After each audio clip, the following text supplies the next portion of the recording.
Hey guys, today we're talking about the devil's interval. Or diminished chords. Let's get started.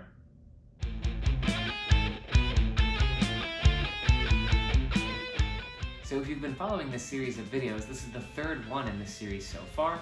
First one was how to build major chords, and then we had how to build minor chords, both of which can be found on my channel. Now for this video, to build these diminished chords, we're going to take our minor pattern, whole step, half step, whole step, whole step, and we're going to smush that together a little bit more. To get the diminished shape, we're going to take those two whole steps at the second half, and we're going to turn it into a whole step and a half step. So now we have a note, followed by a whole step and a half step to another note, and then another whole step and a half step to a third note. Let's see how that affects our chords. Alright, so here are all of our 12 chromatic notes from A to A. We also have our examples from our previous 2 weeks, our major chords, which we had C, G, D, A, and B flat, and our minor chords. Now we noticed that the middle note in these chords is the one that's different, and the minor chords, the middle note is a half step lower than the major. Now let's take our diminished chord pattern. We're going to have a note, and then a whole step and a half step to another note, and then again a whole step and a half step to a third. So let's find our C diminished chord. We're going to start on our C, go up a whole step and a half step to E flat, and then a whole step and a half step to G flat. Alright, cool. So our third note is the one that's going to be different this time. So let's find out what happens with G diminished. G up to B flat, and then a whole step and a half step to D flat. Then we have D diminished, which we're going to have D, whole step and a half step up to F, and then a whole step and a half step up to A flat.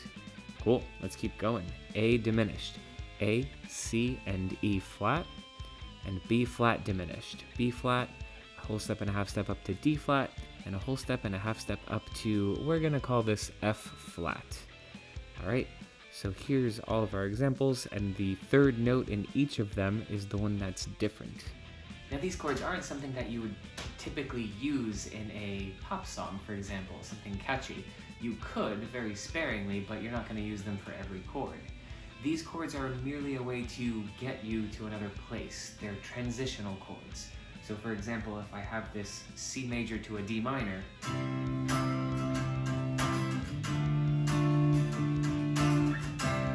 and I feel like I'm staying on that C chord for too long, I could add a C sharp diminished chord for some movement.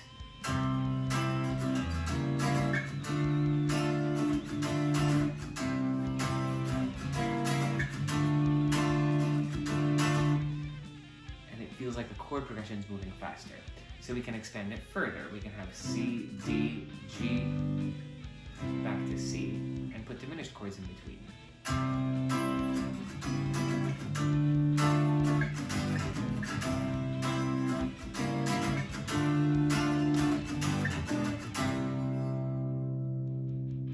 Suddenly there's a lot of movement.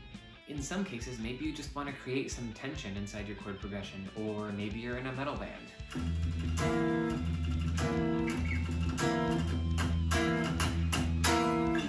You just want to throw it in there because you have a very angry part of your song, but it's very good at creating tension. So those are diminished chords in a nutshell. If you guys enjoyed this content, let me know. Hit the like button, leave me a comment, maybe even subscribe if you haven't already. We're going to continue on next week. I'll see you guys then.